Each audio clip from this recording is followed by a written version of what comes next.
How's it going? My guy, fantastic. Ryan, how are you doing? Good. I apologize right now because here comes one of my little ones. You haven't had a chance to meet her. Let me see. Hi. You say hi? You're confused, aren't you? Who's the lady in the box?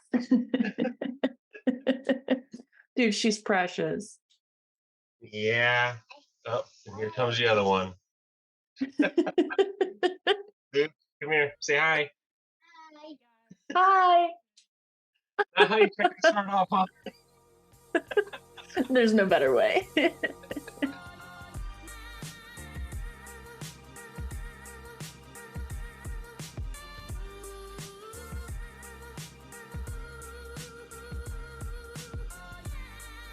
Ryan, tell me, how do you what's your favorite part about living in Arizona? Oh, I live in Utah. That why did I, okay. Why do I You think want to do that? why did I think you lived in Arizona? I'm right on the border. Like I throw a rock and it's in Arizona. Maybe that's what and then I associate Arizona as like a cooler aspect than Utah. No, I'm just kidding. It Um, kind of is. It's got better alcohol. maybe that's what it was. You told me about the alcohol runs to Arizona, and that's what. So scratch that. What's your favorite part about living in Utah? I think the change of pace. Living in California most of my life and just having a slower pace of it all has kind of just made family life a little bit easier, despite bouncing children and everything like that. But just the atmosphere, being able to let the kids run around in the streets, couldn't do that back in California. And we lived in the mountains up there, so we also had to worry about wildlife. So here, it's kids can be kids, and we also get to slow down and enjoy the time with them too. Yeah, and it's especially moving back from Utah to Louisiana. It is such a different, I mean, change of pace, but also just like the the culture and like you said, like letting your kids run around and stuff like that, you have to be in very specific parts of the parishes, not counties, the parish, to let your kids do kind of that kind of stuff. So it's definitely, I'm sorry, it's definitely relatable. It's like the people are different. That's what people are like. They would ask me like, what's Utah like? And what are the people like? And I'm like, it's different. It's just it's I don't know how to put it. It's different. Mm-hmm. All right. Tell me, what is your favorite food of all time ever? You're making it tough. Um, I'd have to go with Chinese or Japanese. Just one for me with heritage of the Chinese food, but also I miss really good sushi in Utah. It's I haven't found a good sushi place here that I've fallen in love with. Well, it's hard whenever your seafood is landlocked. So, Exactly. I mean, they say it's fresh, but I mean, how fresh is it really? as fresh as frozen and driven across states can be, but whatever. I don't know. Did you maybe it was California I was mixing up with Arizona. That's gonna bug me why I thought you lived in Arizona. I don't know how anyone mixes up California with any other state. I mean, right, but still. Many of us flee for various reasons. Some of us stay for the same other reasons, but Lee. All right. So, Ryan, I know I've known you not for like an extensive amount of time, but pretty decent amount of time. I know a little bit about you besides apparently you don't live in Arizona, but besides that, um, I know you do fire and obviously you do EMS and that's how we met, but if you want to tell the people who you are, your experience, what you stand for, the floor is yours, my guy. I started off in EMS in 2005. Started off as a EMT, and never wanted to go that route permanently. I'll admit it. It was one of those things that during high school, I just had some good mentors, and they said, "Hey, why don't you look at becoming an EMT?" So that's what started me down that track. Originally, my goal was to go be a paramedic on a SWAT team. It's a new thing. Those kids are never going to make it easy, are they?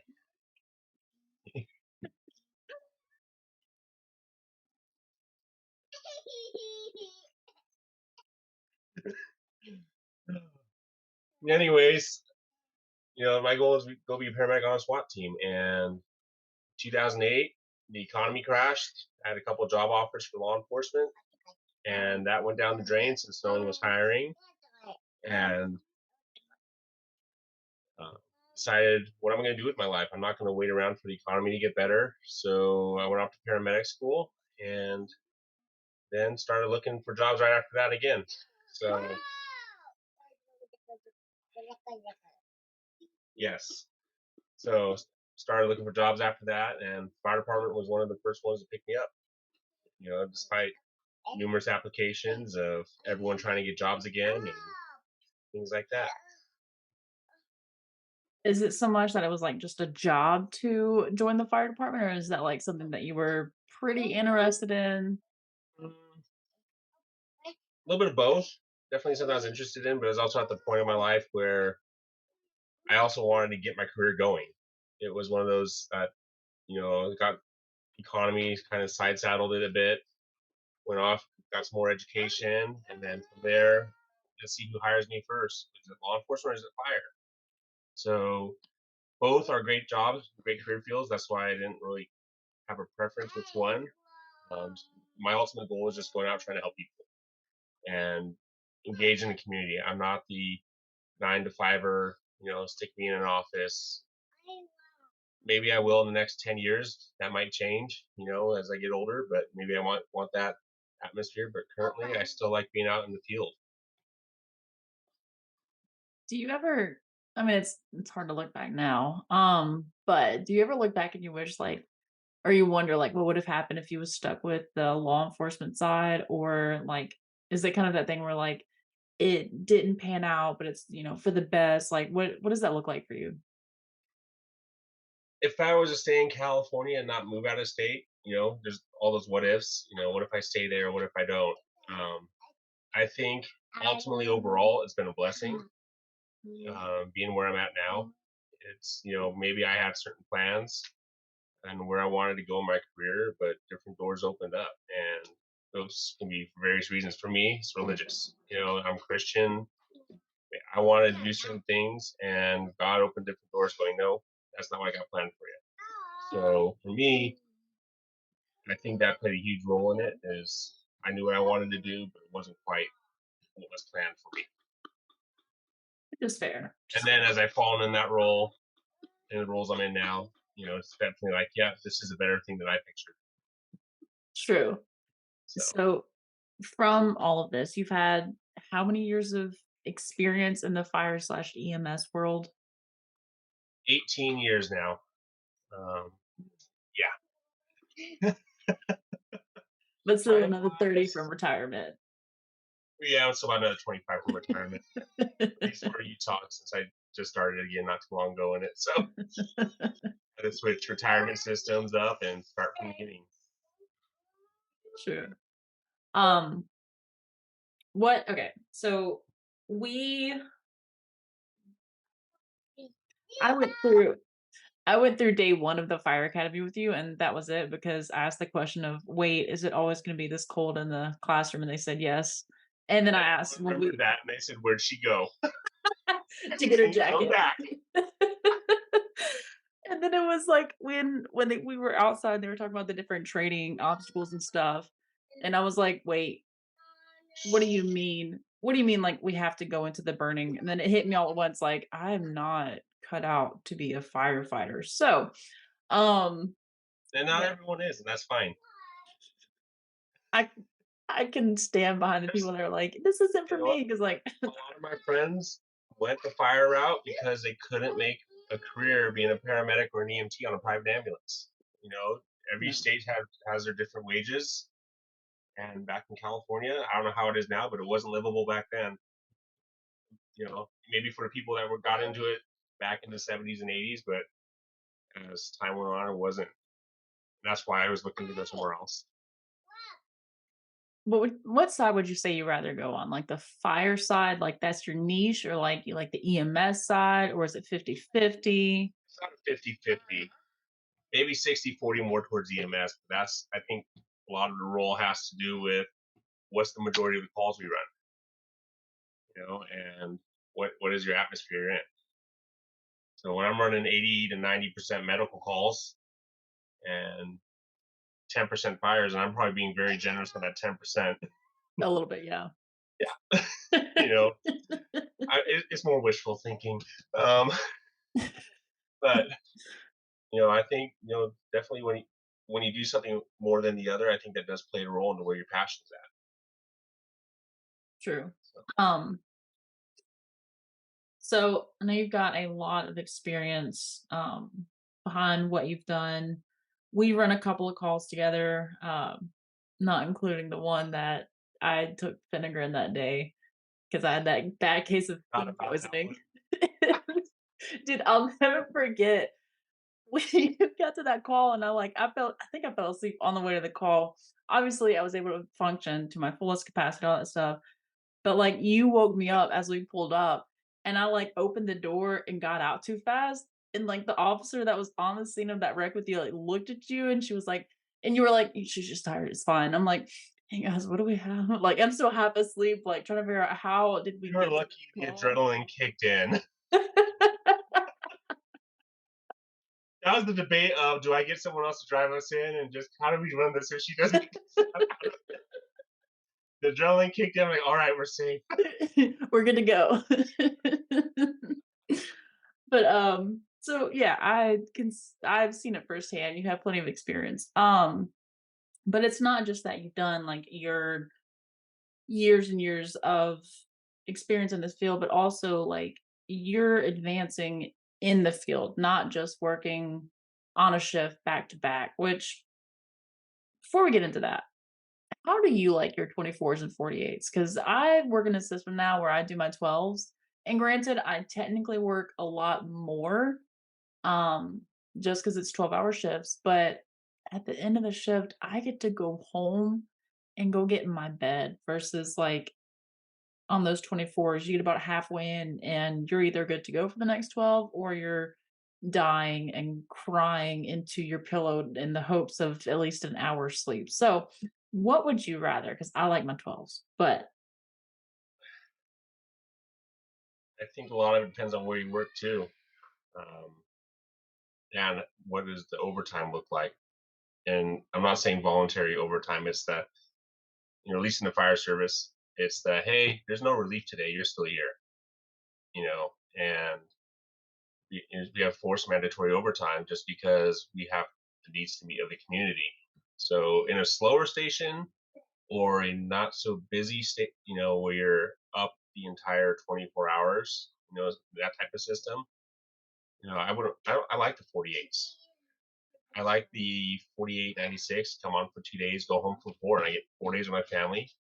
And if I want to do a trade, now I got 8 days off, right? So I can work 4 days straight and have 8 days off. So, but so I like the 48s.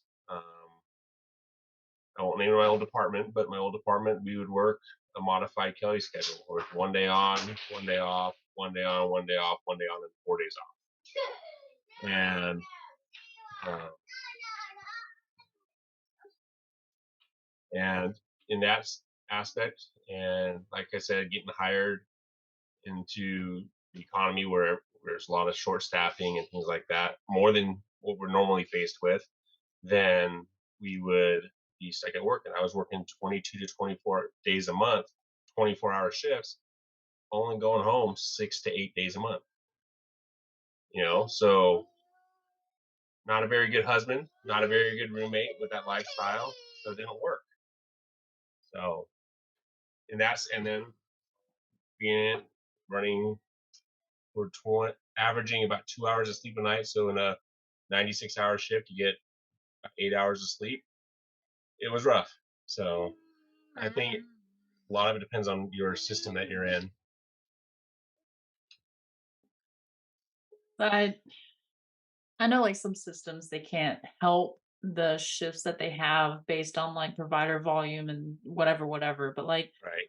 when I look back at the consecutive amount of 24s I was able and like put on the schedule to work at one system that I was employed at versus like the safety of everybody that I was driving around in the ambulance and stuff like that, it's astounding. And It is. dude, And I'll I admit there's been calls in my career where I don't remember making the drive to the call right. or following up to the hospital. Is we're here and I don't know. Um, Before I got to fire, working on the private side of things, long distance transports going 60, 70 miles away, and Mhm. I don't remember those drives. It's not great, and I do remember those days. Dude, there was one 24 I ran a hot minute back. It was just a 24. It wasn't like I was pulling a 48 or anything like that, a 96, nothing like that. It was just a 24, but we like clocked in at like 6 a.m. So, we have to get there like 5:30, 5:40 ish to relieve our crew, make sure everything's stocked, blah, blah, blah. And then I mean, like, we're there until our relief gets there in the morning. Hopefully they get there. Mhm. But from 6, I want to say 6:30 in the morning until I wanna say, like, 3 or 4, we were running straight. Either we were posted for, Yep. like, 5 minutes, then we get a call, or we're running calls, whatever, so we got back to the station for, like, an hour, maybe, and then got put right back out on the street. So, like, in that 24, we were running for 22 hours pretty much straight, Yep. and it got to the point I'm not gonna lie, we were flying back to the station because it was like 5:30 something, and me and my partner, and I was an EMT, and it was all ALS level runs, like every one of them. So we're flying back, and my partner looks over and he's like, "Oh my god, the moon is purple." I didn't even question it. I was just like, "Yeah, yeah, it is." And then we both started laughing so hard because we're so delirious, we're so tired, we're so that's what every time I think of like the idea of going back to 24's, I think of that moment and I'm like, mm. Or even when I was in Utah, like there was one just like overtime night shift I had picked up and it put me on like a reverse 36, that kind of thing. Mhm. I don't remember a single call we ran because I was so dead tired. And I don't know. I love my 12s. I really love we can turn some of our 12s into 24's, but I really love having a I've never countdown. really worked 12s unless there was like a little overtime shift on a private ambulance. So for me, this is all I know. Essentially, it's 24-hour shifts is all I know at a minimum. And I used to call the 12-hour shifts. Working at the fair or whatever. That was my princess shift. It's I get to come in, I get to go home a few hours later. It didn't feel like work, but at the same time, it's Right. all special events or something along those lines.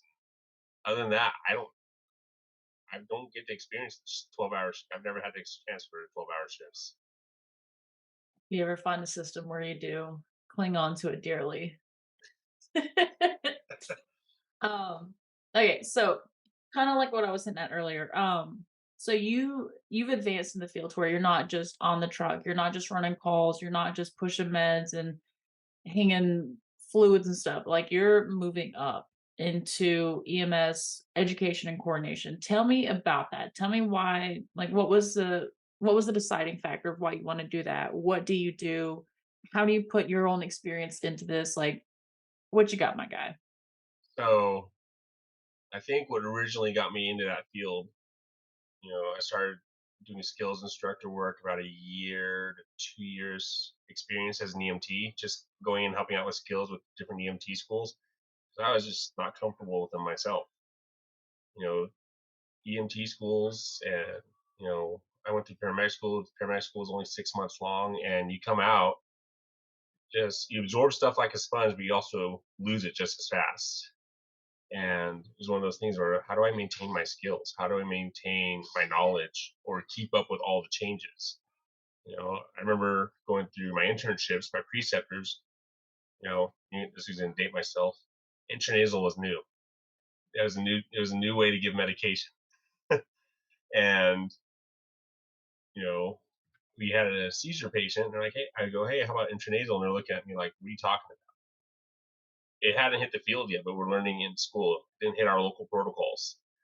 So just how do I stay up with the current trends and studies and be progressive and proactive in this field? And that's why I got into teaching initially.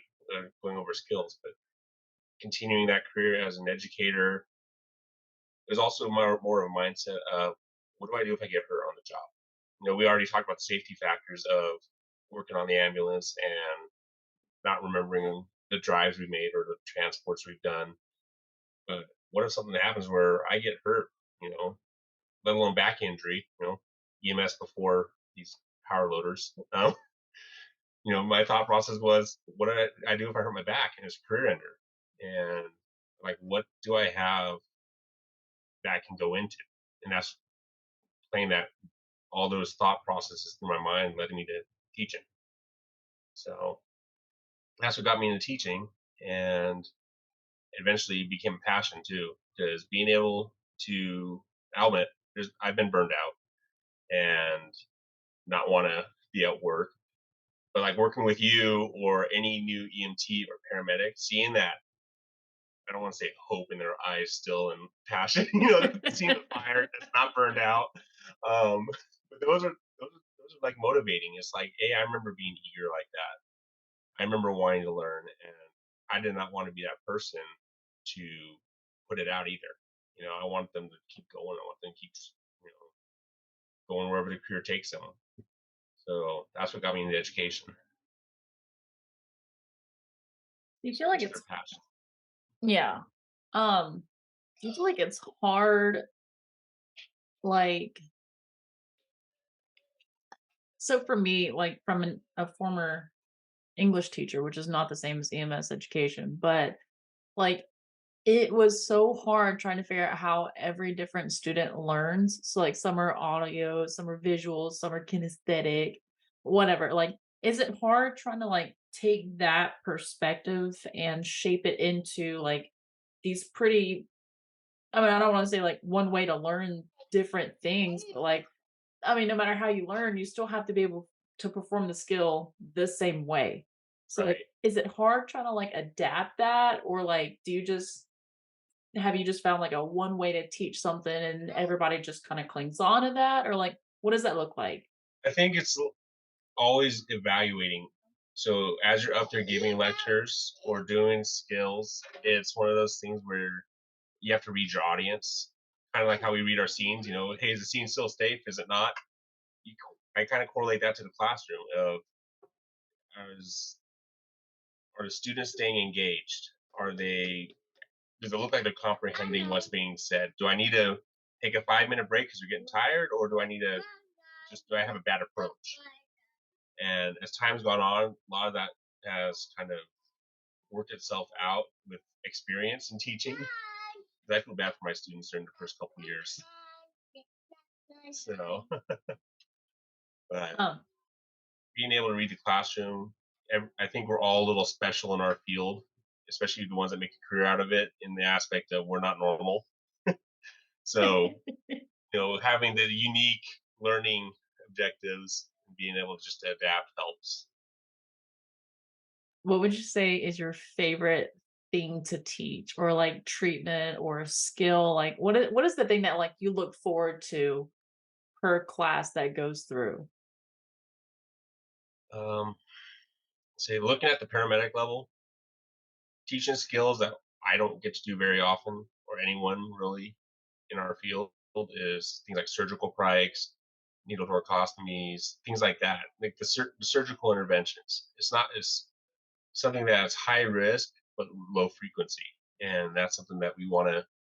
I love focusing on because one is practice for myself in that classroom setting. Like I said before, teaching is my way to stay up on skills in addition to what we do at work.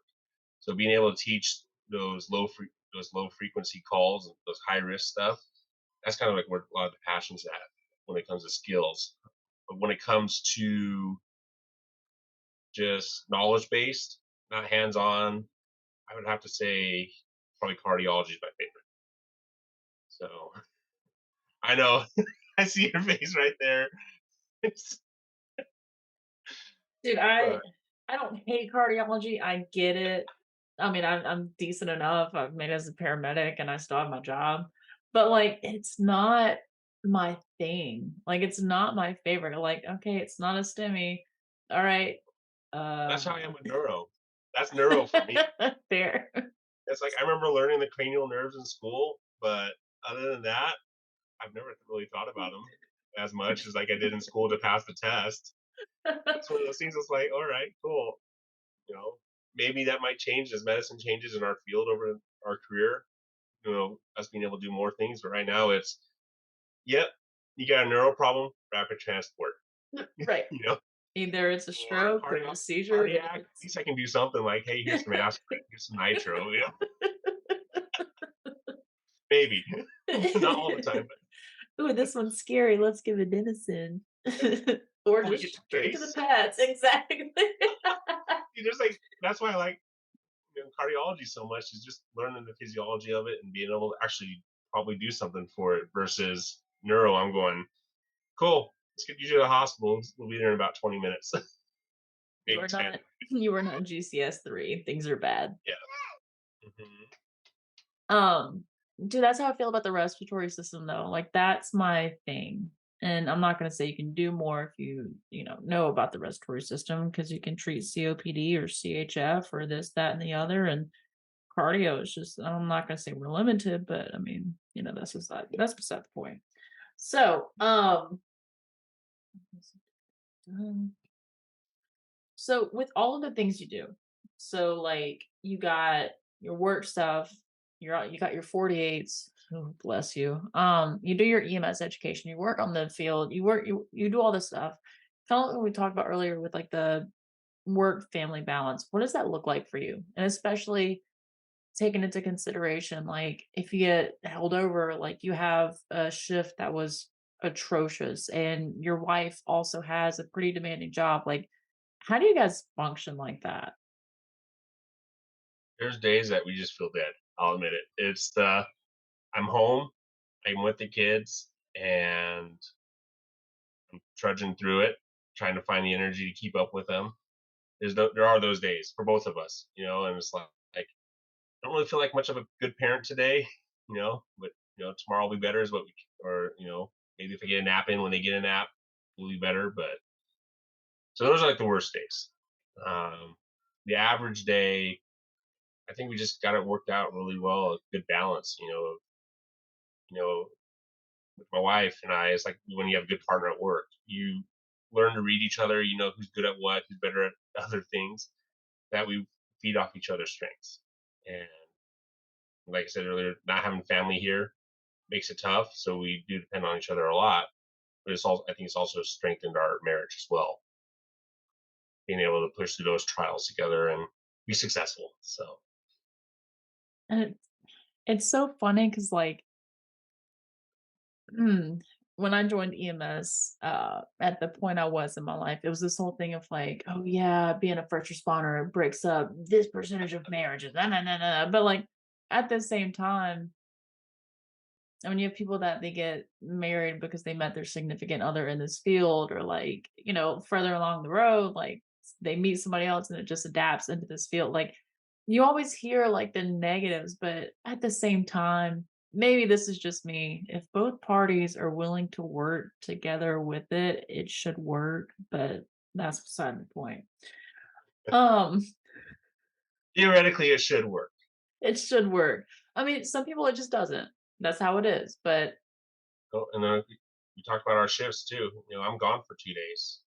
and There's holidays. by my old agency, I was gone for you know 2-3 weeks, only home 6 to 8 days a month. And that was when I was newlywed. I had just gotten married and I went back to work. So our first year of marriage was get married. Hey, I'll see you later. I'm going to work and I'm gone. And then we moved to Utah, which then that 6 to 8 days I had off was now I'm spending 2 days driving. A day to drive home and a day to drive back to work. So now it's cut even further. Eventually, things had to be decided for us. It was more of an internal one for myself. I'll admit, didn't talk to my wife about it, but I can just tell that home life was rough. Luckily, there's no kids yet, but I had to make a decision. What's more important, my job or my family? That's why I left my old agency, and fortunately, doors opened up here for me in Utah.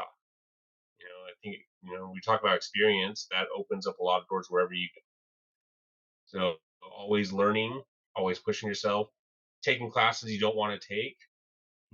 One, you get the knowledge for it, but it also opens up future opportunities because now I'm ahead of that other person that I'm interviewing against. Because hey, now I have this specialty certification, or I have had this under my you know belt for experience.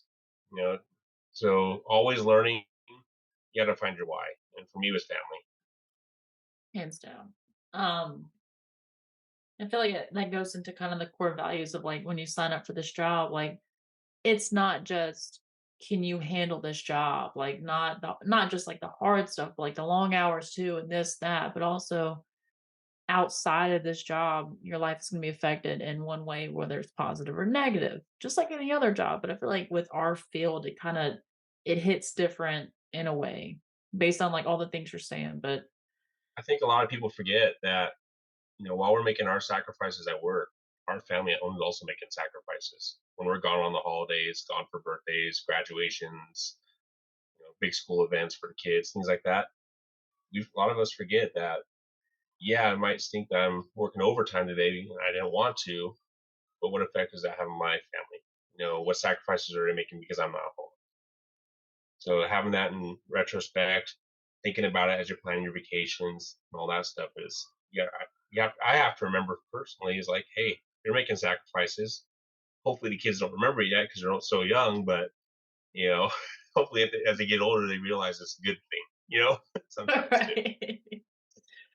um, yeah, dude, my dad was a police officer, and I'm just now, maybe for the past I think 3 years ago was whenever I finally understood that like we had Christmas so late in the day on Christmas days because my dad would pull that overtime shift the night before, or like we would do different events on different days because of the way my dad's schedule was. And then, I mean, I think this year is the first year since I've been in EMS that I'm off Christmas. I'm off on Thanksgiving, which I might end up switching my shift to work on Thanksgiving to be off the next day because that's when my family's deciding to do Thanksgiving. But that's beside the point. Um, but yeah, this job is not just like knowing the stuff and staying studied up and making sure you're your best provider, but like, bro, you got a family to think about too, and like it, yeah, that's a big thing when people ask me like, oh, what's the worst part about EMS? I'm like, bro, I ain't had a birthday at home in like 4 years, so that, so yeah, so you've run your fair share of calls. Hmm. Just a handful, a couple, no big deal. Um, Out of all of them, or just like the few that really have stuck with you and stuff, what has been your most impacting call? Besides the one where you had to wake up, Besides that one. um, I'd have to say it wasn't until recently that I realized how impactful the call was.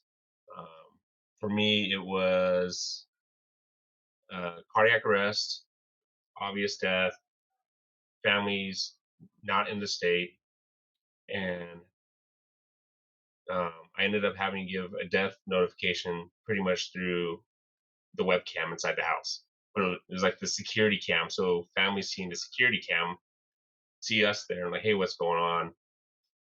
They're distraught, can't call them, and give my death notification through the one-way phone. So like right now, you and I can see each other, but in that moment, I couldn't see them; they could only see me. Um, so giving that notification was like, well, this was weird. This was a first. Um, didn't think that was going to happen in my career, but who knows where things go. And it wasn't until I'll say 3 4 months ago the family member found me. Was in town here in Utah, and kind of creeped me out for a minute at first because they walk up to me and go, "Hey, you don't know me, but I know you." I'm like going, "All right, where's this going?" This is, Right. it's one of those. It's like, what route do I react to this? And they explained it to me, they're like, hey, I was the one on the other side of that, webcam that you were talking to, and one was good knowing that um, the closure it brought to them, being able to talk with them that way. They're like, you treating me as a human being, even though you can see me through a camera, and you just heard my voice. You still talk to me like a normal person. And the closure it brought them. It was like for me, that was one of those things like most impactful for me. Like never would have thought in my career to have to give a notification that way. Didn't want to give it that way, but couldn't get their Right. information otherwise. But um,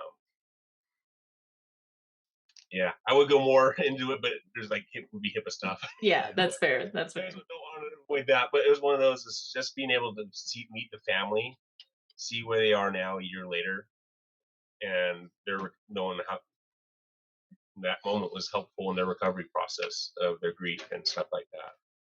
So, and that is something that is not taught in EMT school, paramedic school, or most schools across the country. Is how do we do death notifications?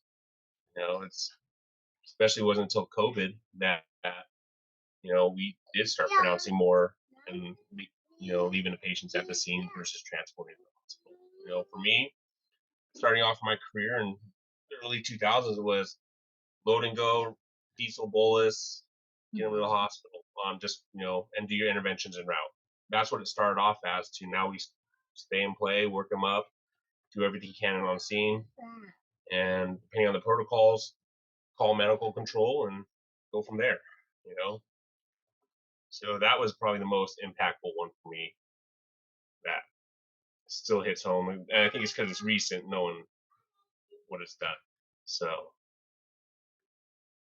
It's death notifications are a class in and of their own because it's not just like, especially if you work the code, then it's the matter of like, it's you have to have like that moment of silence for yourself and the rest of everybody else. And it's like, okay, like we're done. Like there's nothing.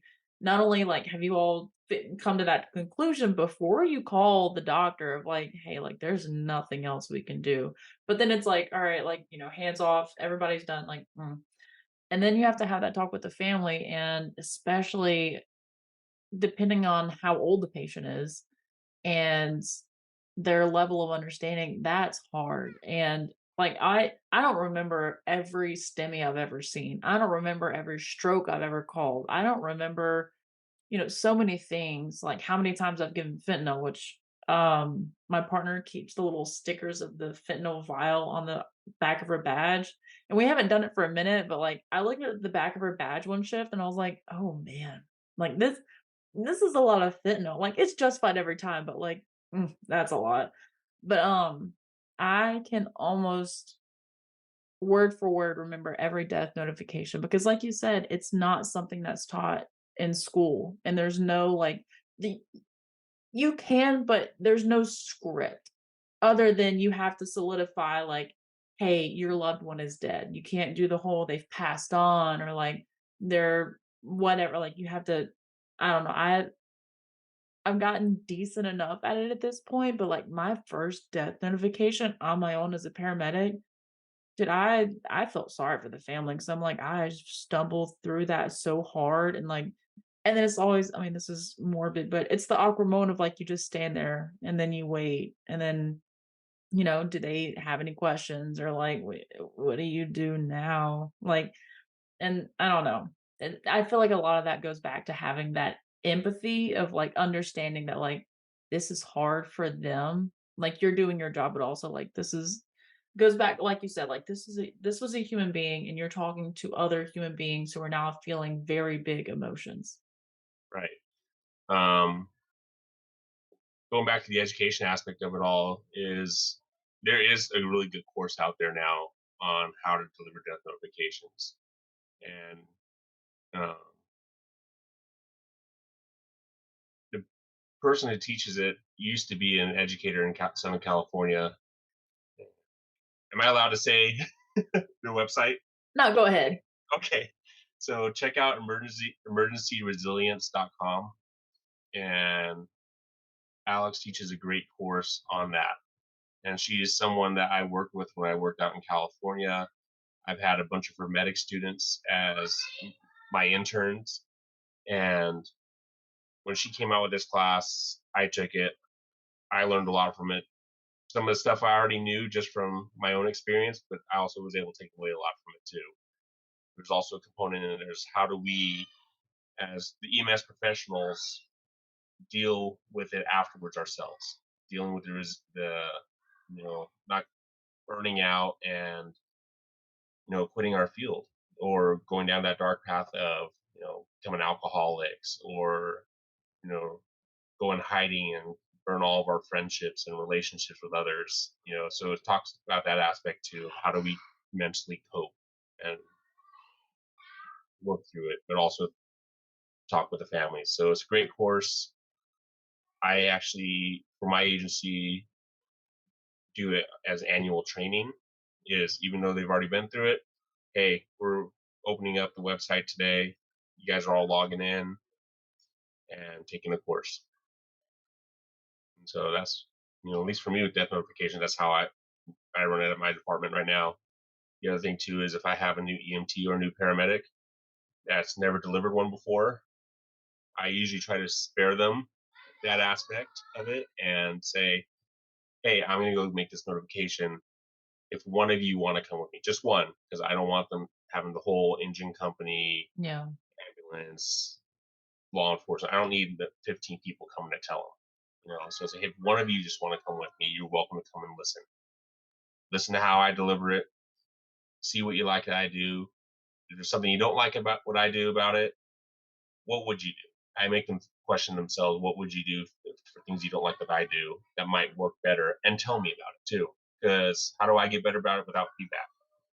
So for them, it's one, it's for them to learn, but two, it's also for me to get feedback because how am I going to ask the family members like, so now that I told you your family member is dead, is there anything I could have done better? I can't do that. So when you have your coworkers there, it is really good. Being able to pick their brain like, hey, is there something I could have done better? So Yeah. And having the different perspective of like one person to another. Dude, that's a genius idea. I I respect that because when I went through my paramedic school clinicals, I never had to give a death notification by myself. I just kind of third wheeled with the paramedic. It was me and him or her, and I watched and listened so that it helped a lot. And especially the part about getting the feedback. Mad respect, mad kudos, man. Because it's not just that it's the matter of like what do I say, but it's also like we talked about. It's a heavy moment, and it's a very heavy moment. So Um, so you said that was emergencyresilience.com. emergencyresilience.com. Okay. I'm gonna go look it up when we finish this though. She's taught classes at different EMS conventions like national expos across the country. Does these has the classes online. You do get CEs out of it, so if that's all you care about is CEs. You get some CEs out of it, and hopefully you learn something from it too. But Hands down. Um, so on the flip side, past the heavy things, what is the and not making fun of patients, but what is the funniest call or funnest call you've ever had? well, I think funniest wise would be oh, that's a good one. Like you said, we have a lot of those heavy moments. That those are the ones that a lot of the times they stick with you. So trying to Yeah. remember the good ones is not always easy. There's been times like I've had partners and coworkers like just eat it. Like we're out hiking out to a trail and they just misstep and you watch them go rolling down a hill. I've had those moments where we're just laughing because it's one of those things just like, well, I'm glad it was them, not me. Our dark humor of things. But and also being able to kind of I don't want to say mess with the new guy, but there's those patients where it's like you go there and you're trying to help them carry him out of the bathroom. You're like, well, shoot, I'm in the bathroom first. I get the arms. Hey, the next person, you get the Right. legs because they're covered. it's covered in dirty, and you're like, so like those are like my fun ones because it's like when when you just catch them off guard and they give you that look like I'm gonna get back at Right. you. Just the friendly playfulness of this is why you hustle. It's you want to get in there and do all the fun skills, but two also if you hustle fast enough, you might be able to get out of having to do the extra dirty stuff no one wants to do. It always helps kinda curb a little bit like think whole picture wise. Because if Mm, you once you have to grab the patient at the nasty side or like whatever it is, like you learn very quickly how to get around that next time. I feel like it's a good learning curve. I'm not saying we haze our new employees, but no, gosh golly, if it doesn't make them and there's better. times accidents happen too. It's I remember there's been times I went to move pages and we didn't even know they were dirty. So when Oof. you go to grab, and I'll admit, the one I remember the most, I can laugh about it now, is my partner got the arms. We are trying to get him off the couch and onto the floor they're sitting on the couch and like, well, they're unconscious, still breathing. Let's lay them flat, you know, and then assess the airway and everything. But when we went to do the move, didn't know they had already defecated themselves, and I went and grabbed the legs, and fortunately, had my gloves on and they did not rip, which is the most important part. Right. And there was right hands right in the stool. So I laugh about it now. In that moment, I was just like, "Oh, you got to be kidding me!" But now I look back at it and go, "This one of my most memorable, funny calls because it's the unexpected things that kind of lighten the day." Yeah. And to an extent on most shifts, you have to have at least that one moment of like something and not going into why it's important to be a good partner and like not just like skills and stuff, but like just a decent person to be around. Because especially on those 48s and on 24s, and I would say even 12 sometimes, like it's a those hours drag by when you're sitting next to somebody you just don't want to be around. A But good partner can turn any bad shift into a good one. oh, hands down. Do my And vice versa, any good shift can be torn down by a bad partner. Facts. And that's me and my partner, we get to our little stints, especially like on our 3 day straight on the weekend, so Friday, Saturday, Sunday. 5, Friday at the end of the shift, and then Saturday, we're a little grumpy. We get to do better about like making sure we have more positive outlooks on the shift, but oh man, we both can tell like when we finally get a snack or like a coffee or something, the instant mood change. So I I had a good partner who'd always have a 6 pack of energy drinks in the cab with one of those 12-volt plug-in mini fridges to cool it down, so it was always chilled. I'm not saying it's not smart. I know somebody that they had, like, this lunchbox that they would, like, put in the cigarette lighter, and, like, Yeah. it would heat it up, and I Oh yeah. the first time they brought it, I was like, "Man, this is so stupid. Like, what you trying to do, like, make lasagna?" But man, we were on, like, call number 6 in our 24, and they, like, pulled out their I don't even remember what they were eating, but, like, they opened the lunchbox, and I had, like, trail mix, and I look over, I'm like, "Man, I'm stupid." I was like, "Hey, where'd you get that from? Like, how do I I invest?" remember bringing mine out, the one that heats and cools. I brought mine out when I first moved to Utah in the private ambulance. Everyone was like, "What's this?" I'm like, "You guys never sat in the truck for a while, have you?" Right. This is Like, called knowing what it's like to be posted. well, yeah. Well, for me, it was. I mean, it was a lot slower than when you and I first met. Mm. Like there was 24-hour shifts would be 2 calls, that'd be it. So when I first, yeah, I'm sorry, you missed out on Mm. that. When I first moved here, I was used to running 20 calls a day roughly and not having food. So I brought that out, plug it all in, and they're all looking at me like, "What are you doing?" I was like, I got the goodies. I'm ready to go. We can Just share." stay strapped. Alright, and then do you have anything else you wanna add? I'm just gonna go in with your advice and then I think that's mostly it. Is the biggest thing for me to have a successful career, a long and healthy one, would be drop the egos, drop the attitudes. They're always going to creep back in. We're always going to have them. but maintaining that coachable mindset doesn't matter if you're 1 week out of school. You're like me, that's not too far away from 20 years on the job. It's that mindset is what makes or breaks where you go in your career. Being coachable, more people are willing to help you. Dropping your ego, willing and being able to listen to any criticism. Do what you want with the criticism. Look at who the criticism is coming from. But with criticism, people joking around with you, there's always a grain of truth in it. And find that truth, learn from it, and just keep pushing forward and trying to be better. That's the biggest thing I got is if we can leave our egos at the door, leave our pride behind just for a little bit to be able to listen to what our coworkers say, or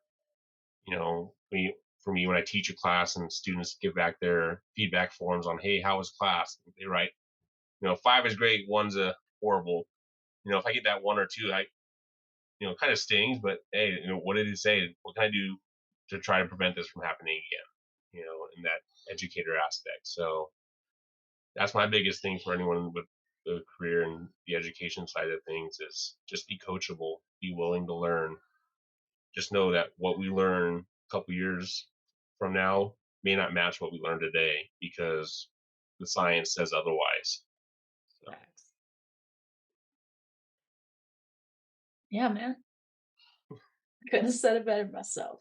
But yeah, man, if that's all you got, that's all I got. I really do appreciate you coming on. You got cute kids. Congrats. They look like their mom. No, I'm just kidding. I hope so, because we all know how bad I look on. It's better just be audio only, no YouTube. No, man, I appreciate what you do. I know you're making a difference. I mean, we didn't work together for super long or super many shifts, but I appreciated the time. I appreciate your time tonight. Really good friendship out of it, and look where we are now. Oh yeah, best bros. Now I'm crashing your show. Never a crash. An explosion. No, I'm just kidding. But no, man, I appreciate you. Appreciate what you're doing in the field. And yeah, as we wrap up every single episode, so with that. The 22 at the Lips podcast is designed to support, not replace, the relationship that exists between a practitioner and his or her medical director. The views and opinions expressed in this podcast are those of the host, guest, and not necessarily of Master Medics. The information provided during this podcast is intended for educational and informational purposes only. It is not a substitute for your approved protocols.